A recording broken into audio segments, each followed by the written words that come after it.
Imagine feeding your entire family with just $1 a day. That sounds impossible today, but for millions of Americans during the Great Depression, it was their daily reality.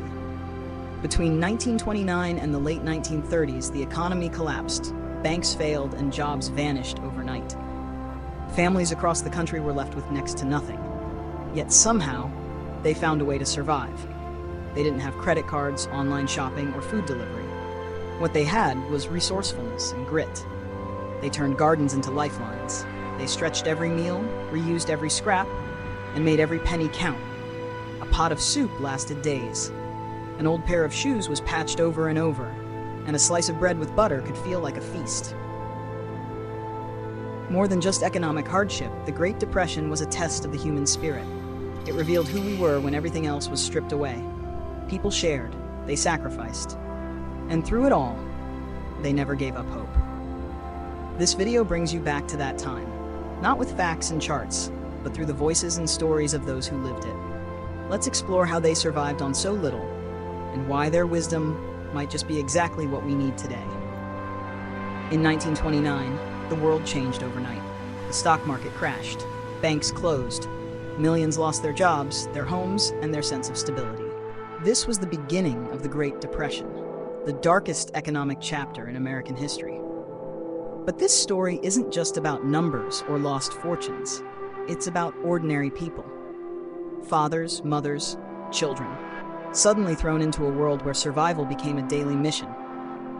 It wasn't just about putting food on the table. It was about doing it with almost nothing in hand. They didn't have luxuries. Many didn't even have electricity or running water, but they had determination. They adapted, day by day.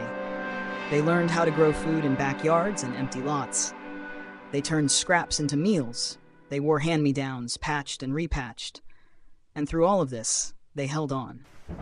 This video isn't just about how people survived during the Great Depression.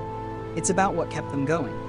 It's a look into the creativity, sacrifice, and quiet strength that helped a generation endure what seemed impossible. Because when everything else was taken away, they still had each other. And in the darkest moments, that was enough to keep the light alive. Join us as we travel back in time to remember not just how hard it was, but how strong they were. Back in the early 1930s, having $1 meant everything, and yet it was barely enough. For families living through the Great Depression, every penny had to be stretched to its absolute limit. $1 wasn't spent thoughtlessly. It was studied, counted, divided with care. People found a way to survive on just 5 to 7 cents per meal. How? They turned to ingredients that could fill bellies, last long, and cost little. Bags of flour, dried beans, potatoes, cornmeal, staples that could be bought in bulk and turned into meals that lasted for days. Many families didn't just rely on markets, they relied on their hands. They planted gardens, even in the middle of cities. Front yards became vegetable patches. Alleyways turned into rows of tomatoes and carrots. Chickens were raised in tiny backyards. Every patch of dirt became a chance for survival. Children helped too. They learned to care for crops, carry buckets of water, and harvest food. It wasn't just work, it was survival. Inside the home, nothing went to waste. If there was a loaf of bread, it lasted until the last crumb. If there was soup, it was watered down and stretched for another day. This wasn't just making do, it was mastering the art of living with less and turning scarcity into strength. During the Great Depression, meals weren't just about taste, they were about survival. With only pennies to spend, families had to get creative in the kitchen. They didn't cook with recipes from books. They cooked with whatever they had. One of the most well-known dishes was called Hoover Stew. It was a mix of boiled macaroni, canned tomatoes, corn, and scraps of meat, if meat was even available. It wasn't fancy, it wasn't pretty, but it was warm, filling, and cheap. That was enough. In some homes, dinner was as simple as an onion sandwich. 2 slices of bread, 1 raw onion, and maybe a bit of salt. Other meals were just potatoes, boiled, mashed, fried, whatever kept the stomach full. A single egg might be split between 3 children. Meat was a rare luxury, often saved for Sundays or special occasions. But despite the simplicity, there was a kind of beauty in these meals. People made do with what they had. They learned to appreciate every bite. Leftovers weren't thrown away, they were cherished and used again the next day.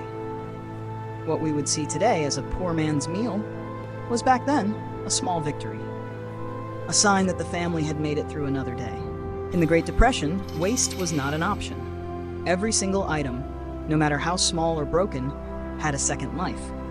People didn't just reuse things, they reinvented them. Old clothes weren't tossed aside when torn.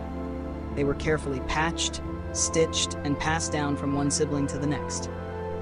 And when a shirt could no longer be worn, it became part of a quilt, sewn together with pieces of memory and love. Newspapers didn't just bring the headlines. They became insulation for walls, liners for shoes, or even wrapping paper for gifts that cost nothing but care. Soap, when it ran low, was melted down and mixed with ashes or water to make it last just a little longer. And when toys were out of reach, children built their own, turning tin cans, sticks, and bottle caps into race cars, dolls, and games fueled by imagination. Even broken shoes weren't thrown away. They were patched with whatever material was available, cardboard, string, or cloth, and worn proudly until they simply fell apart. Nothing was wasted because nothing could be wasted. Necessity taught people not just to survive, but to see value in what others would ignore. In the harshest years of the Great Depression, people lost homes, jobs, and savings. But not everything was lost. In fact, some of the most valuable things weren't touched by the crisis at all. Because in the middle of hunger and hardship, people found each other. Neighbors didn't turn away, they came closer. When a pot of soup was warm, it was shared. When a child had no coat, someone found an old one to give. The struggles weren't faced alone, they were carried together. Churches opened their doors not just for prayer, but for comfort, food, and human connection. Communities formed around simple acts, chopping firewood together, fixing fences, sharing seeds for spring planting. These small gestures became the glue that held lives together. Families grew closer too. With no distractions, they talked more, sang together, told stories by firelight. Children learned lessons not from books, but from watching their parents endure with quiet strength and dignity. What they gained wasn't material, it was resilience, gratitude, compassion. A deep understanding that life is not measured by what you have, but by who you have beside you. Those who lived through the Depression didn't just survive. They taught the rest of us how to live with heart, with humility, and with hope. Today, $1 might not get you far. Maybe a cup of coffee, if you're lucky. But during the Great Depression, that same dollar meant everything. It could feed a family for a day. It could buy seeds to grow food. It could spark hope in the middle of hardship. Back then, people didn't measure life by what they had. They measured it by what they could make from so little. A single coin was a chance. A shared meal was a blessing. And a new sunrise meant one more day they had made it through. Their world was uncertain, their futures unclear. But they held on, with quiet strength, with kindness, and with faith. And maybe, just maybe, their lessons still matter. Because sometimes the smallest things, $1, a loaf of bread, a neighbor's hand, can carry the greatest meaning. Did your grandparents or great-grandparents live through the Great Depression? If they did, chances are they left behind stories. Stories of survival, of sacrifice, and of quiet strength. Maybe it was how they stretched meals, or how they raised children with almost nothing. Maybe it was the way they always saved string, or folded grocery bags to reuse. These aren't just old habits, they're lessons in resilience. And today, more than ever, we need to remember them. So if you have a family memory, a story passed down, or even a small piece of advice from that era, share it in the comments below. You never know who it might inspire. Let's keep their spirit alive, not just in history books, but in the way we live, care, and support one another.